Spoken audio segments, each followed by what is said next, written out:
Hello and welcome to the idea. Hello and welcome to the realm of ideas to all. I'm Bruce Gemmel. This is episode number 5, and the title of today's episode is "The Value and Necessity of Criticism." Now, I've been doing these talks, and this is number 5, and I kind of came across it. I'm using the same order that I did these talks on another platform, which basically I, had suspended. But anyway, I thought that they were valuable, so I've just gone back and redone them. And I've kind of like, rather than kind of go off notes or anything like that, I just kind of jot down a few ideas and kind of go from there. Anyway, based on what we started with the idea of the operation of the metaphor, which I think was a kind of essential place to start in terms of the fact that the things that I do as an architect and a researcher and an artist is basically kind of like the process by which I follow to kind of do things. Anyway, so the next thing that I think happens after understanding that there's a process and the process has a kind of certain character is understand the things that are necessary. Was speaking with Julie this week, and she came up with this idea of what she calls applied imagination. And I think that a lot of times what happens, we were kind of discussing the kind of like some concerns we have with the nature of things in science and based on a film that we had seen. And I think that one of the things we were concerned with, and she was the lack of, uh, let's see, it was hard to kind of pin down, but there was a lack of, we had a concern about the nature of the people who were engaging in science and had kind of lost the value of it as a speculative endeavor. And kind of I have this term that I use called technical service workers, which I think I come to see as a kind of concern for what I would see would be rather than an operation and a valuable capacity in science. Now, I'm not kind of like saying that I don't believe in science. I have a absolute necessity in the world for science. In fact, last week we talked about the idea, the value of science in terms of its relationship to reason and its relationship to technique and technology. So my concern comes for the fact that it is kind of basically betraying itself. Not that it's not essential, it is essential. And I do believe in the process and I do believe in the endeavor. I have a certain problem with maybe some of the people who engage in it and the way in which they engage in it. And I think the concern is that it's actually has discredited itself, and as a result, people are going to capitalize on that. Anti-scientific people will capitalize on that. And that's to our detriment because the thing is, one of the most important and welcome individuals or capacities within the realm of ideas is science and reason. So when we betray ourselves and kind of discredit ourselves, but that actually kind of may become a good kind of starting point for the idea of this talk, which was criticism, its nature and necessity. So let's start with a story. Back as a young educator, I was um, probably not that much different in age than some of my students. And that was always a kind of an interesting thing because I kind of also looked young for my age. So it was very funny in the fact that it was easy for me to kind of like slip between the cracks. Anyway, the story goes that on the first day of class, uh, the two other instructors who I was going to engage with were going to teach a seminar. And then rather than having our separate students, we decided to pool the students so they would have the benefit of the three critics because we felt it was not important that one critic was better than the other or that they weren't, was the fact that it was important for students to be able to make judgments. So to start the class, I was going to play a trick. So I pretended to sit in the back. So I sat in the back of the class. We got there early. So I was I looked as if I was just had entered early. Students started to file in. It was a morning class. And I kind of like took my position as a student, didn't have any problem fooling anyone. No one had been there to see me speaking with my two colleagues. So as people filed in, we kind of took our places. And as the room filled up, probably about 60 students, and there was the three of us, one of which was me pretending to be a student. And they announced the circumstance that we would break up into a series of teams, would be given an exercise as an introduction to organizational principles and ideas, and that we would kind of basically have a critique of the success or kind of lack of success of the projects. So that proceeded, and I kind of, was discussing things about the nature of architecture and why we were here. And I kind of, was interestingly made up a kind of a backstory that I'd kind of gone to, kind of junior college, and I'd kind of moved around. I'd been, here and there, but I was kind of now settling into the fact that I wanted to study architecture. So we start the project. My colleagues at the table felt that, at least maybe because I was older or kind of like just seemed a little bit more mature or whatever, even though maturity has never been one of my strong suits, as Michelle, as like, as Julie will attest to, and Michelle and Ludmila, who are my colleagues, would certainly never accuse me of being overly mature. I guess I tricked them. So as a result, I was made team captain, which meant I would present our project. So we had this idea that what was going to happen was I was going to present my project, be very articulate to the level that I would be if I was presenting one of my own projects, and see how the students responded. I never realized this, but now that I've told the story before, what's interesting was no one noticed that I was actually doing a fairly good job as a first day student in an architectural studio presenting my project in terms of articulating the organizational capacity of what I had done. And it's funny, I never noticed that, but it never came up that any hey, this guy's really smart. Anyway, but that actually kind of adds flavor to the story. So anyway, I had, not that it was a difficulty for my two colleagues to kind of like dispense weak criticism, but I didn't think I was going to have a problem with that, and they didn't disappoint me. I, won't, make a point of talking too much about that, but I don't want to kind of be unprofessional and kind of like saying things specifically to colleagues. So anyway, I presented my project as a student representative of my team, and the professionals gave their observations, and basically we got to a point where I said, like, okay, well, this is my project, and they kind of made some kind of general comments, but nothing specific about what might have been an issue with the project, which was perfectly what I was looking for. So anyway, I started stirring the pot by basically saying some retort, and said that I didn't believe that their concerns were articulated effectively or kind of specifically enough that there was anything that really was a concern for me to address. And we went back and forth. But what happened was, interestingly, and again, this is late 1980s, when students were a lot less obedient than they are now, as I've kind of seen, as I kind of still occasionally, attend reviews. But one of my concerns at this point, and this is like 1988, 89, was that students were starting to become too obedient, and they weren't being challenging enough to the information they were being given. So now I kind of jump in and kind of get into this situation where I really want to get a back and forth. And what I noticed instantly was the fact that there was a concern among the students. And as I said before, I didn't realize how much I'd been very effective in kind of actually articulating my presentation.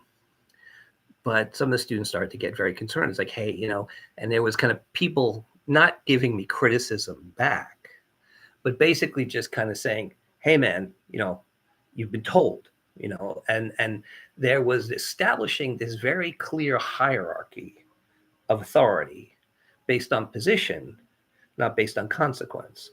So, one of the things I'll talk about is the difference between the authority of argument and the argument of authority.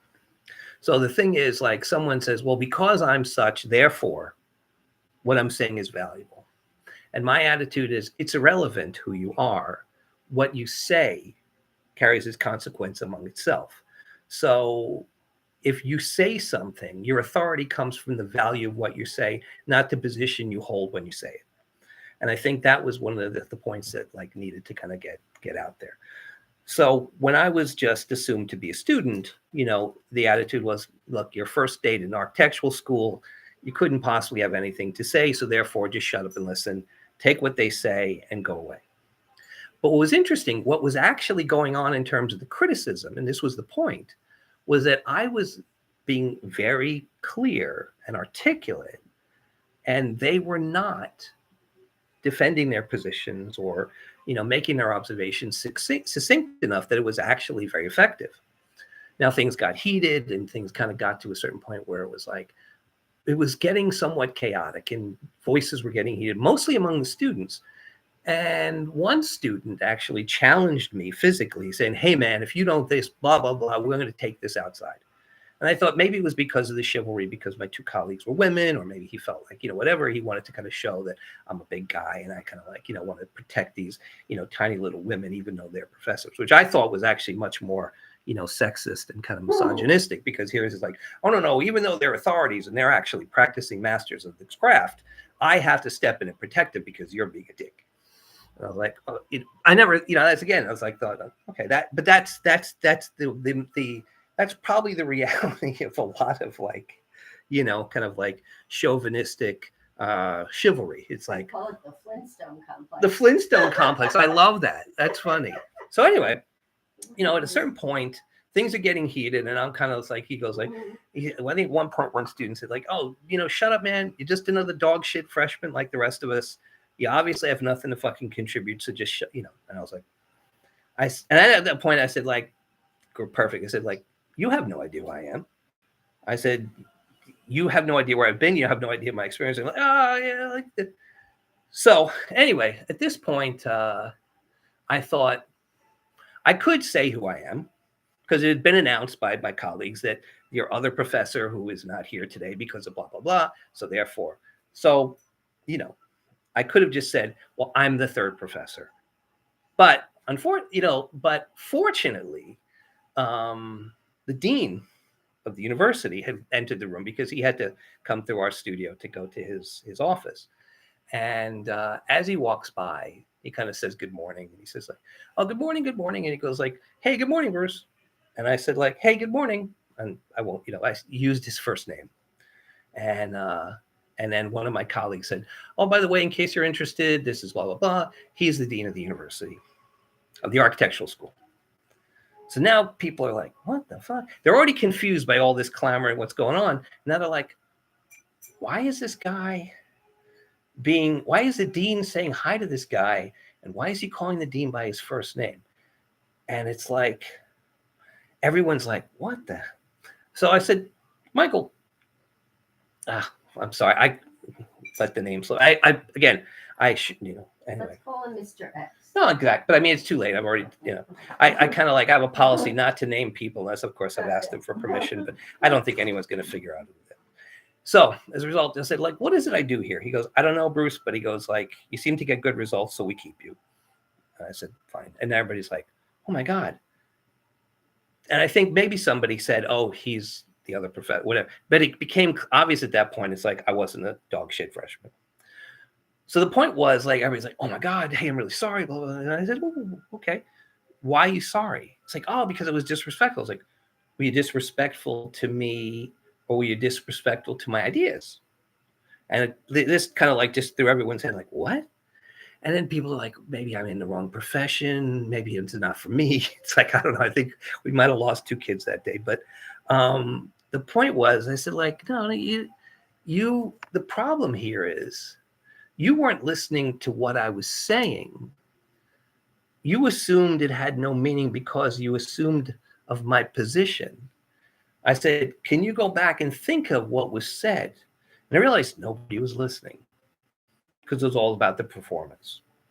And that was the sad thing, because what happened was this idea of authority came from position, not the ideas. So even though I had made a very compelling argument for our project, which I kind of, because I designed our project, and I actually remember that what I had done is I had actually taken an idea, like, if you've seen one of Leonardo's kind of carpentry things, where he kind of interlocks the rod so that they can basically create an arch. So I did this, and everyone's like, "Oh my God, did you come up with that?" And of course I said, like, "Of course I did." But I mean, again, nobody kind of like, but it was a really nice project. But then I did some other intertwining things. It was actually a pretty cool design. Anyway, certainly should have got. I think I got an A. I think our team got an A for that project, but it was a nice project. So anyway, the point I was trying to make was, you don't listen to me because of my position. You listen because what I'm saying, you have to understand if it has value, which was, again, behind the idea, rather than having one critic and 20 students, that we had 3 critics amongst 60 students, and they could pick and choose and get as many opinions, and then have to understand how to sift through all this information and make their own judgments about what was valuable.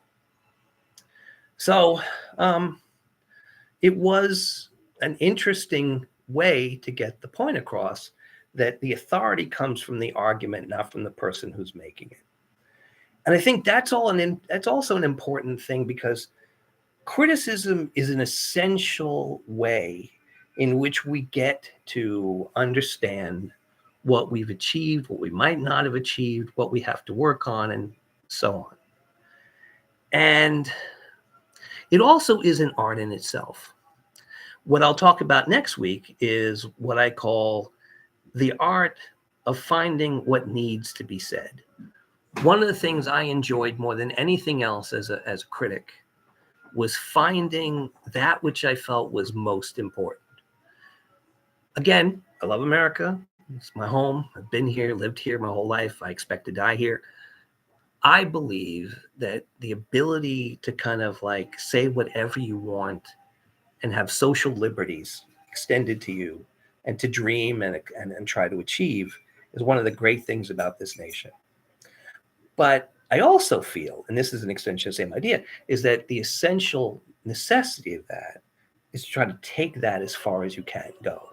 So the idea is, we have liberties in order to enhance the greatest degree of freedom. And I've kind of made brief kind of distinctions between liberty and freedom. Liberty is the social, things that you're afforded, like the ability to go in this direction, the ability to do this, the ability to do that. Those liberties enhance the greatest emancipation, so that you can kind of fully exercise the natural philosophical existential reality of freedom, which is constantly being able to kind of immerse yourself in the choices that are kind of granted you by life. Do I get out of the way before the piano falls on me? Do I walk into the road and draw in my sketchbook when a cab is coming? All these things that basically you have to decide. So the point is, having liberties allows you to enhance and engage the greatest degree of your personal freedom. So one is a social thing that you're granted by the nation or the people that you kind of coexist with. And the other one is kind of just your essential nature as a human being. So that ontological, metaphysical aspect is enhanced by, I believe, by having the greatest amount of social liberties. So that's why I believe that one of the greatest things, and I believe that one of the greatest courtesies and greatest gifts that you can give someone is the gift of criticism, because it means you try to find that which is most important, so that person benefits the greatest. So freedom, the social liberty thing, is something we have to be really happy about and fight to keep, just like the realm of ideas being free to all. But the reason why we do it is so it can enhance those things. So you can say whatever you want. That's an advantage of social liberty.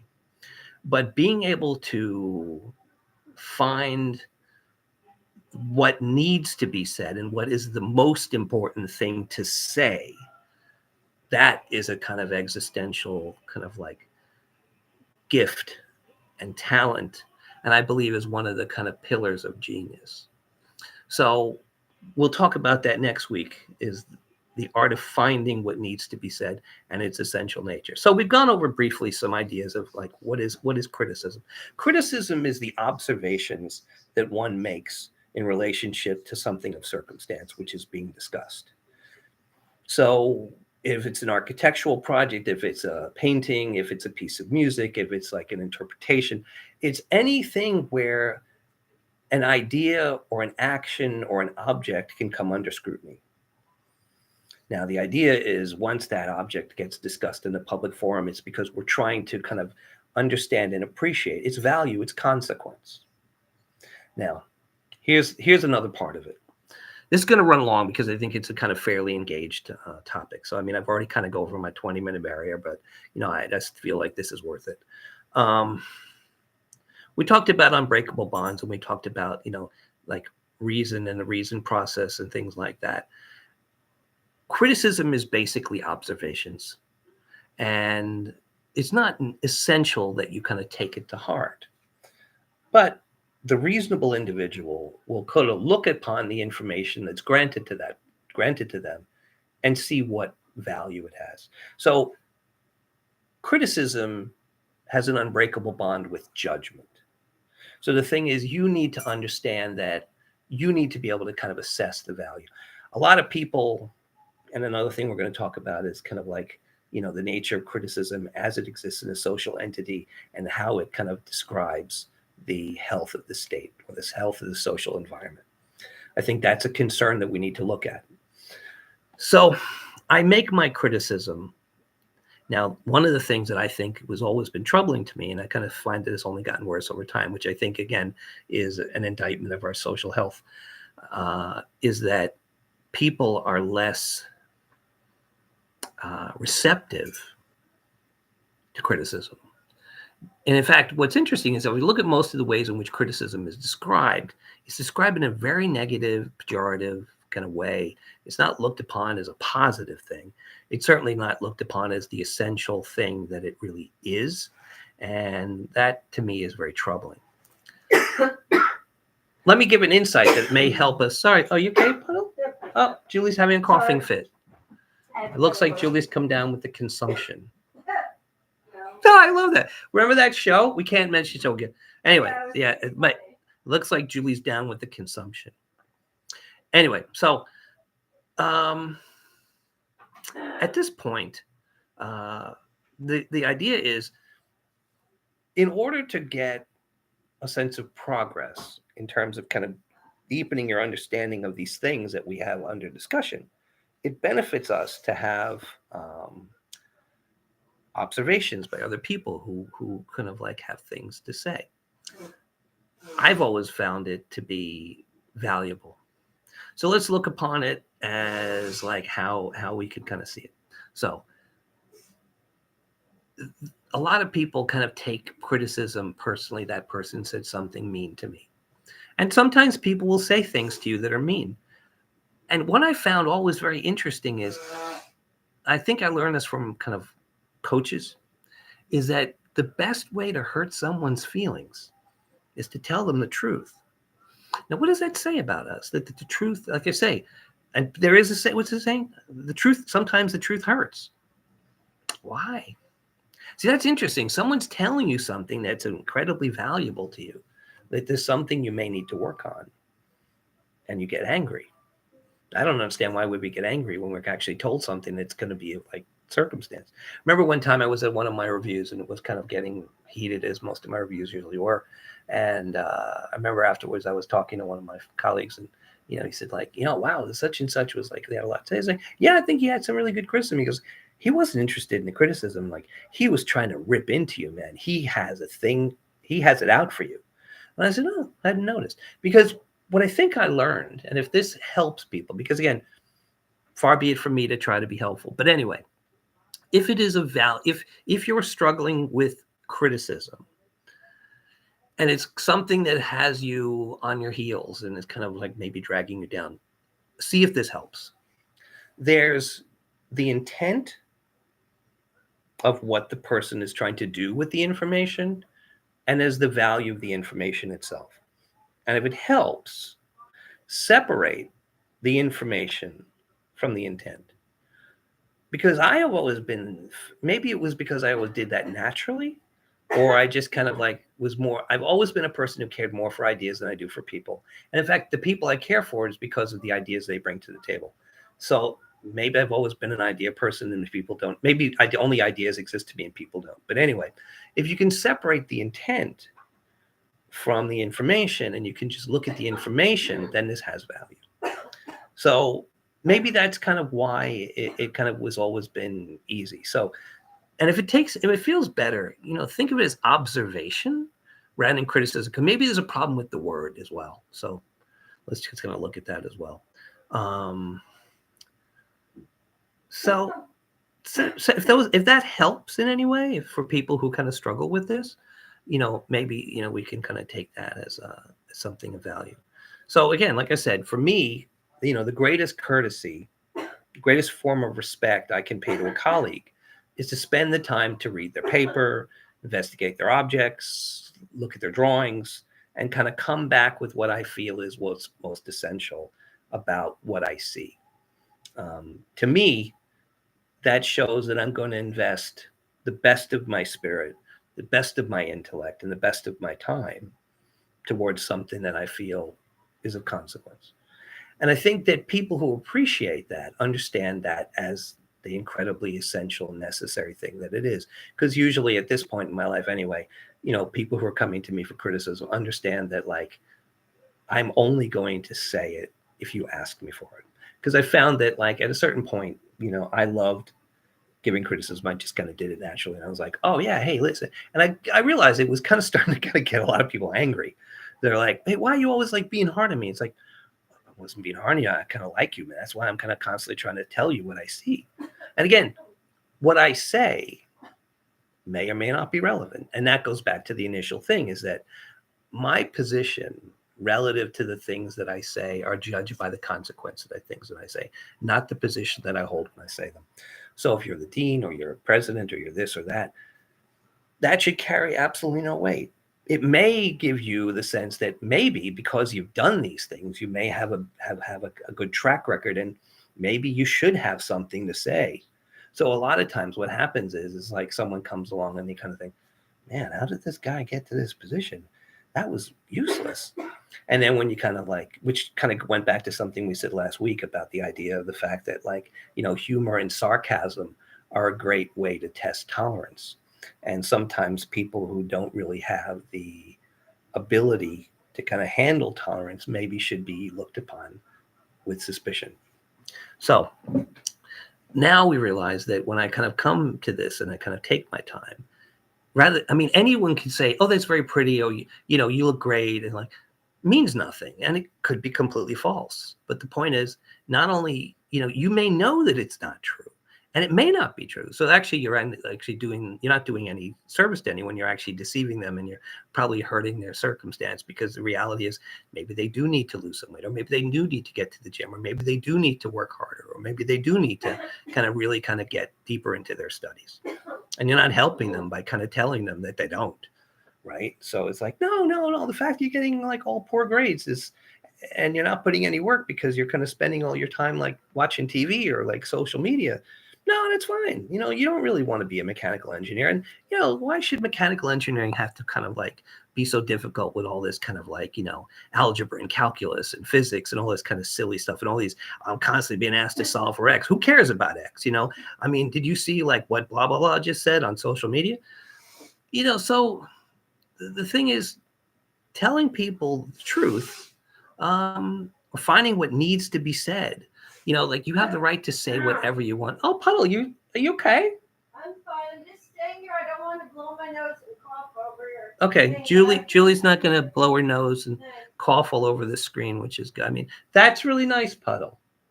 Appreciate that. I appreciate that. Okay, like I said, well, Julie, this may be the last time we hear from Julie, because like I said, she's down with the consumption. And by next week, you think you'll be around for next week, Puddle? It's like it's the first one of the year.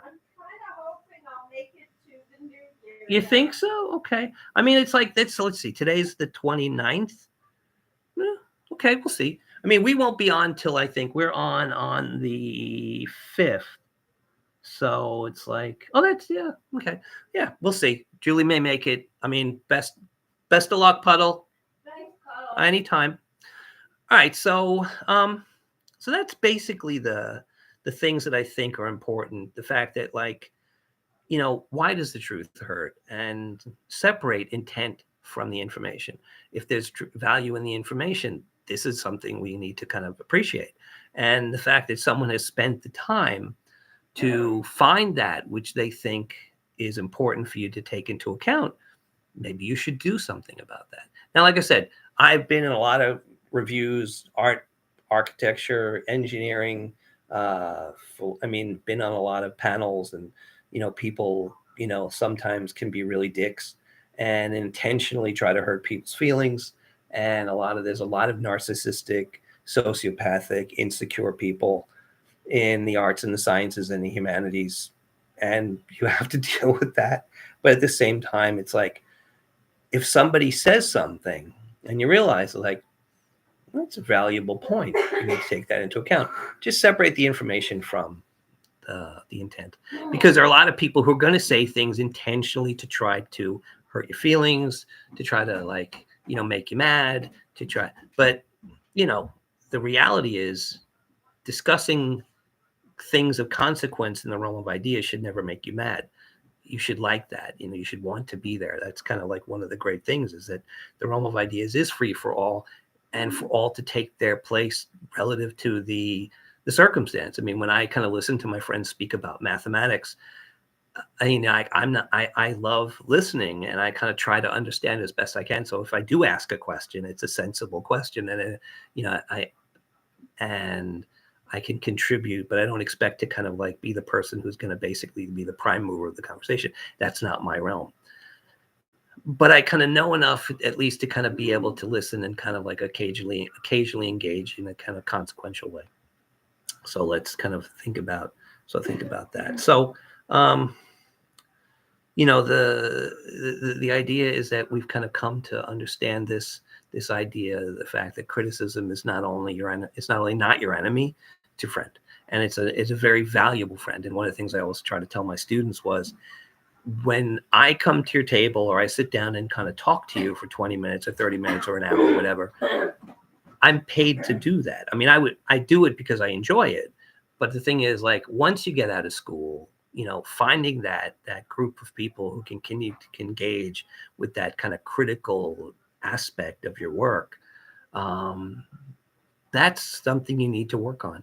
And I think maybe that's why a lot of people, when they get out of school, they struggle, is that they don't really have that continued kind of critical body that'll help propel them forward. I mean, in my life, I kind of like, you can only do some. And here's the thing: as much as I'm an egomaniac and I kind of am not a modest person, you can't do it all yourself. And sometimes you'll get incredibly valuable observations from people you'd never expected. And sometimes you kind of get it just by listening to people say things kind of completely unrelated to what you're thinking about. But I've been fortunate that because of Julie, I've had someone who kind of understands my work deeply and is able to kind of engage and make observations at the deepest levels. Anytime, loved one. Oh, this is a good joke. Okay, so anyway, this is funny. So, old Jewish man is like in bed, and he's really sick. Doesn't look like he's going to make it now. So his wife is kind of like, "Oh, is there anything that I could do?" It's like, it's like, it kind of like, it looks like this is it, and I don't know how much longer you have. It's like, but I'm going to try to do whatever I can to kind of make it. This has nothing to do with you, Puddle.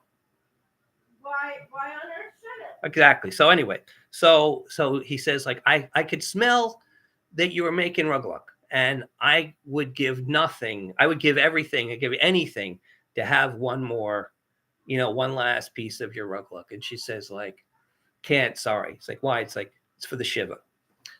And, if you're Jewish, you'll get it. If you understand, if you're around Jewish people, you'll get it. I mean, I'm not Jewish. Julie's not Jewish, but, we have, I think all our friends are Jewish, or at least 50% of them. We live in New York City. Maybe about a quarter. Okay, a quarter. Okay. I was going to, yeah. No, but anyway, it's like, that's, so Julie, oh my God, no, maybe it's me too. So, Julie, I'd help you, but anyway, okay. Want a Ricola? No, you better save them for you. You seem to need them. I know, and I'm Okay. running out. Okay. Anyway, so I hope that was helpful, and I think I kind of came with a lot of this. There's a lot, which is why this gets broken down into different parts. The art of the criticism, and then basically, my suspicions and concerns about criticism as an indicator of societal health. So that's it for now. Hopefully we'll be back. I mean, I'll probably be back next week. I mean, I'm not sure about Julie, but we'll see. Time will tell. It's like if anybody's interested, I'm taking the over on this one. I think she will be, and it's like I kind of like a lot. I mean, we could say like Wednesday. I even if it's for the whole week, I'm going to take the over. I think Julie, and I'm willing to put down 20. That Julie will still be here. No, look, all right, you want I should do more? I'll 50. I'm putting 50 down that Julie will be here for the next one. And even though that's a whole 7 days away. All right, but anyway, so that's it for now. And next week, like I said, we'll be talking about the art of finding what needs to be said and an extension of this kind of idea. And so in closing, once again, the realm of ideas is free to all, and it's to all of our benefit to keep it just that way. Thank you. We'll talk to you soon.